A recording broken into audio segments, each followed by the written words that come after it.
മഹേഷേട്ടനോട് പറഞ്ഞില്ല. ഒരിക്കൽ പോലും പറയണമെന്ന് തോന്നിയതുമില്ല. പറഞ്ഞു കഴിഞ്ഞ അകലം കൂടും. അതെനിക്ക് താങ്ങാൻ കഴിയില്ല. പക്ഷേ ഇനിയും പഴയതുപോലെ അടുപ്പം കാണിക്കാനായില്ല. ആൻറ്റിക്ക് സംശയം തോന്നിയ സ്ഥിതിക്ക് ഇനി ഒരു കണ്ണ് എപ്പോഴും എൻ്റെ മേലുണ്ടാകും. അങ്ങനെ തോന്നി.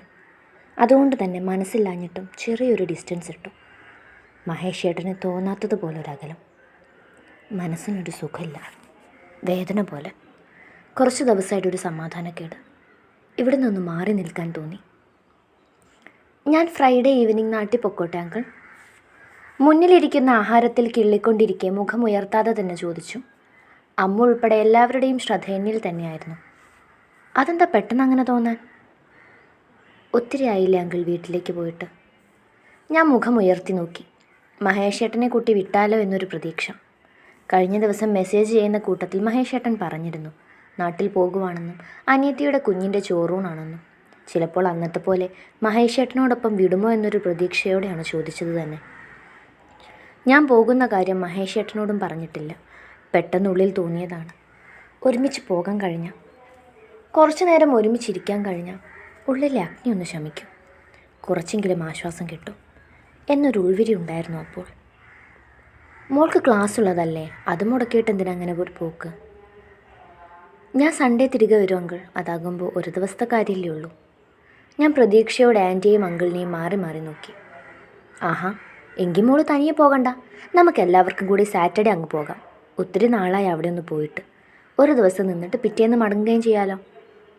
മുറിച്ചെടുത്ത അവസാന കഷ്ണം ചപ്പാത്തി കൂടി വായിലേക്ക് വെക്കും വഴി ഉണ്ണിയങ്കിൾ പറഞ്ഞതും പ്രതീക്ഷയറ്റവളെ പോലെ ഞാൻ അവിടെ തന്നെ ഇരുന്നു പോയി.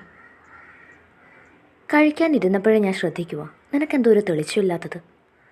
കിടക്കവിരി മാറ്റി വിരിക്കുന്നതിനോടൊപ്പം ആലോചനയോടെ ഇരുന്ന് എന്നെ നോക്കി അമ്മു ചോദിച്ചു. എനിക്ക് നാട്ടിലേക്ക് പോകണം അമ്മു. മഹേഷേട്ടൻ ഫ്രൈഡേ പോകുന്നുണ്ട്. നമ്മളും പോകുമല്ലേ, പിന്നെന്താ? അറിയില്ല, എനിക്കൊരു സമാധാനമില്ല. ഞാൻ ആളുടെ കൂടെ പോയേനെ. അന്നത്തേതുപോലെ കുറച്ച് നേരം ഒപ്പം ഇരുന്ന് എനിക്കൊരു സമാധാനം കിട്ടും. ഇതിപ്പോൾ നീ അതും പ്രതീക്ഷിച്ചിരിക്കുകയേ വേണ്ട. എന്തായാലും ഇനി മഹേഷേട്ടനൊപ്പം നിന്നെ വിടുമെന്ന് എനിക്ക് തോന്നുന്നില്ല. മോള് വന്ന് കിടക്കാൻ നോക്ക്. ഒട്ടും ചിന്തിക്കാതെ അമ്മ അത് പറഞ്ഞ് കിടക്കാൻ പോകുമ്പോഴും എന്തേലും ഒരു വഴി കാട്ടിത്തരാൻ ഞാൻ കണ്ണനോട് പ്രാർത്ഥിച്ചുകൊണ്ടിരുന്നു. ശനിയാഴ്ച തന്നെ അങ്കിൾ പറഞ്ഞതുപോലെ വീട്ടിലേക്ക് തിരിച്ചു. മഹേഷേട്ടൻ അതിൻ്റെ തലേന്ന് തന്നെ അങ്ങ് പോയിരുന്നു. ഇടയ്ക്കൊന്ന് വിളിച്ചു. അധികം സംസാരിച്ചില്ല, കുറച്ച് മാത്രം എന്തോ സംസാരിച്ചു വെച്ചു. അന്ന് അങ്കിൾ തന്നെയാണ് ഡ്രൈവ് ചെയ്തത്. ഞാനും അമ്മവും പുറകിലായിരുന്നു. വെറുതെ പുറത്തെ കാഴ്ചകൾ കണ്ടിരുന്നു. ഈ നേരം മഹേഷേട്ടനൊപ്പമായിരുന്നേൽ എന്തുമാത്രം സന്തോഷമായിരുന്നേനെ. ഇങ്ങനെ മോഹമായിരിക്കും ഈ യാത്ര. ഒരു നേരം വാ കൂട്ടിപ്പിടിക്കാതെ വാചാലയാകുമായിരുന്നില്ലേ. ഓരോന്നും ഓർക്കും തോറും കണ്ണ് നിറഞ്ഞു തുളുമ്പി. രാത്രിയോടെയാണ് അങ്ങ് എത്തിയത്. നേരത്തെ വിളിച്ചു പറഞ്ഞതുകൊണ്ട് വലിയ ഞെട്ടലൊന്നും ഉണ്ടായില്ല. എങ്കിലും സന്തോഷത്തിന് കുറവൊന്നും വന്നില്ല. സൽക്കാരങ്ങളൊക്കെ മനോഹരമായിരുന്നു. ഒത്തിരി നാളുകൾക്ക് ശേഷമല്ലേ അവരൊക്കെ വീട്ടിലേക്ക് വന്നത്. അതിൻ്റെ സന്തോഷം അച്ഛനും അമ്മയ്ക്കും ഇരട്ടിയായിരുന്നു. എന്നിട്ടും എനിക്ക് മാത്രം അതിന് കഴിഞ്ഞില്ല. ദിവ്യമോള് വിളിക്കാറൊക്കെ ഉണ്ടോ? അവരെന്നെ എന്നാ നാട്ടിലേക്ക് ഉടനെ ഉണ്ടാകുമോ? പിന്നെ അവരെന്നും വിളിക്കാറുണ്ട്. ഈ ഓണത്തിന് വരുമെന്നാണ് പറഞ്ഞത്.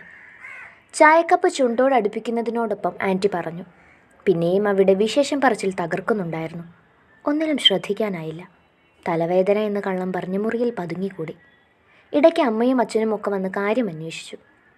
സംശയം തോന്നാതിരിക്കാൻ അവിടെയും അഭിനയിച്ച് തകർത്തു. ആൻറ്റിയുടെയോ അങ്കിളിൻ്റെയോ വായിൽ നിന്ന് എന്തെങ്കിലും വീഴുമോ എന്നൊരു പേടിയുണ്ടായിരുന്നു. പക്ഷെ അതുണ്ടായില്ല. പിറ്റേന്ന് ഉച്ചഭക്ഷണം കഴിച്ചാണ് അവിടെ നിന്നിറങ്ങിയത്. ഞങ്ങൾ എത്തിയതിൻ്റെ പിറ്റേ ദിവസമാണ് മഹേഷേട്ടൻ വന്നത്. നാട്ടിൽ നിന്ന് സമയത്ത് വിളികളൊന്നും ഉണ്ടായില്ല. എങ്കിലും മെസ്സേജ് ചെയ്തു. കുഞ്ഞുവാവയുടെ ഫോട്ടോ ഒക്കെ അയച്ചു തന്നു. ദിവസങ്ങൾ പിന്നെയും കടന്നുപോയി. തനിക്കെന്തെങ്കിലും വിഷമമുണ്ടോ?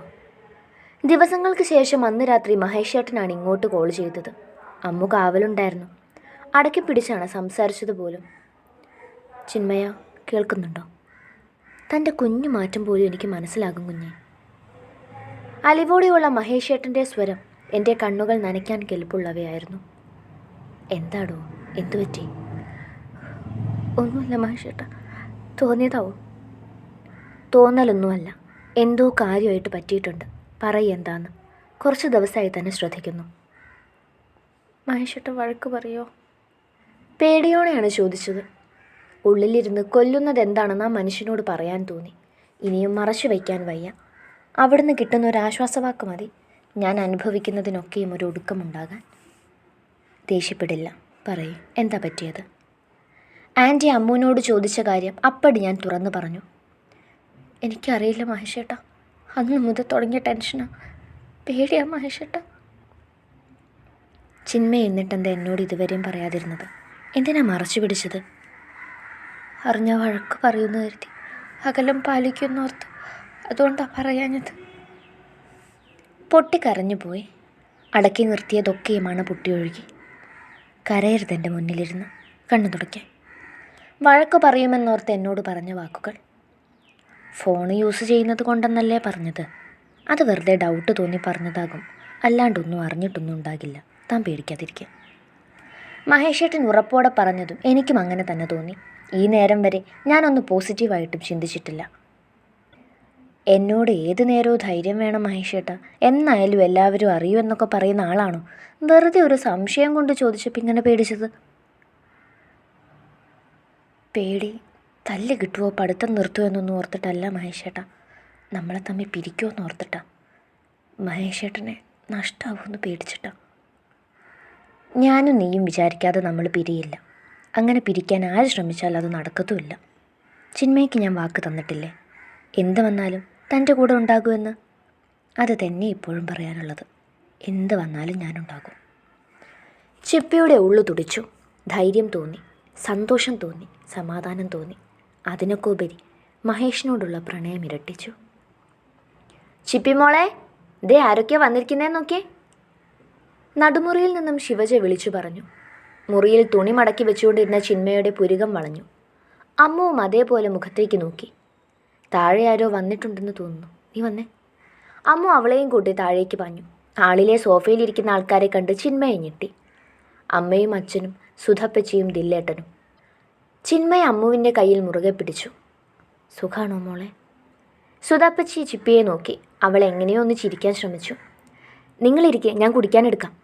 ശിവജി പുഞ്ചിരിയോടെ അടുക്കളയിലേക്ക് പോയി. ഒപ്പം ഫോൺ എടുത്ത് രാമചന്ദ്രനെ വിളിച്ച് കാര്യം പറഞ്ഞു. അമ്മ പറഞ്ഞില്ലല്ലോ ഇന്നലെ വിളിച്ചിട്ടും. ചിന്മയ വിക്കലില്ലാതെ എങ്ങനെയൊക്കെയോ ചോദിച്ചു. ഇന്ന് രാവിലെ സുധ വിളിച്ച് പറഞ്ഞത്. അപ്പം തന്നെ പുറപ്പെടുകയും ചെയ്തു. ദില്ലേട്ടന് സുഖാണോ? ചിപ്പി മുഖത്തേക്ക് നോക്കി. അവനും അതേ എന്ന പോലെ ചിരിച്ചു. കല്യാണം പ്രമാണിച്ച് വന്നതാണ് ഏട്ടൻ. കഴിഞ്ഞ ദിവസം മെസ്സേജ് അയച്ചപ്പോൾ ദർശന ചേച്ചി പറഞ്ഞിരുന്നു. അമ്മുവും എല്ലാവരോടും സംസാരിച്ചു. അച്ഛനും അമ്മയും എന്നോട് എന്തൊക്കെയോ ചോദിച്ചുകൊണ്ടിരുന്ന നേരത്താണ് ആൻറ്റി കുടിക്കാനായിട്ട് വന്നത്. ഏട്ടനെ ഞാൻ വിളിച്ചിട്ടുണ്ട്, ഉടനെ എത്താമെന്നാണ് പറഞ്ഞത്. ട്രേയിൽ കൊണ്ടുവന്ന ചായ എല്ലാവർക്കും കുടിക്കാൻ കൊടുക്കുന്നതിനോടൊപ്പം അവരോടായി പറഞ്ഞു. ഓരോ വിശേഷങ്ങളിലേക്ക് എല്ലാവരും കടന്നതും ചിപ്പി അമ്മുവിനെ കണ്ണു കാണിച്ച് മുറിയിലേക്ക് വലിഞ്ഞു. മുറിയിലേക്ക് അവളെ വലിച്ചു കയറ്റി ഡോറ് ചേർത്തടച്ചു. എന്താടി, എന്തു പറ്റി? ഇനി എന്ത് പറ്റാൻ, ഒന്നിനു പുറകെ ഒന്നായിട്ട് ഓരോ പ്രശ്നങ്ങൾ വരികയല്ലേ. നീ വളച്ചു ചുറ്റില്ലാതെ കാര്യം പറയും. എടി, അമ്മയും അച്ഛനും മഹേഷേട്ടനെ കണ്ട പ്രശ്നമാണ്, അവൾ നിസ്സഹായതയോടെ പറഞ്ഞു. ഈശ്വര, അതേക്കുറിച്ച് ഞാൻ ഓർത്തില്ല. എനിക്കറിയില്ലടി ഇനി എന്ത് വേണമെന്ന്. നീ മഹേഷേട്ടനെ വിളിച്ച് പറയും. ഇപ്പോൾ വിളിച്ച് എടുക്കില്ല, അങ്കിളിൻ്റെ കൂടെ ഉണ്ടാകും. ചിലപ്പോൾ ഇങ്ങോട്ട് പുറപ്പെട്ടിട്ടുണ്ടാകുമെങ്കിലോ. ഏയ്, നീ പേടിക്കാതെ കൂളായിട്ടിരിക്കും, ഒന്നും ഉണ്ടാകില്ല. നമുക്ക് വരുന്നിടത്ത് വെച്ച് കാണാം, ഇതും ഫേസ് ചെയ്യാനുള്ളതല്ലേ. അമ്മ ഒന്ന് ആത്മവിശ്വാസം പകർന്നു തന്നതും താഴെ കോറ വന്നതും ഒരുമിച്ചായിരുന്നു. ചിപ്പി പകപ്പോടെ അമ്മുവിനെ നോക്കി. അവൾ ഒന്നുമില്ലെന്ന പോലെ കണ്ണ് ചിമ്മിക്കാട്ടി.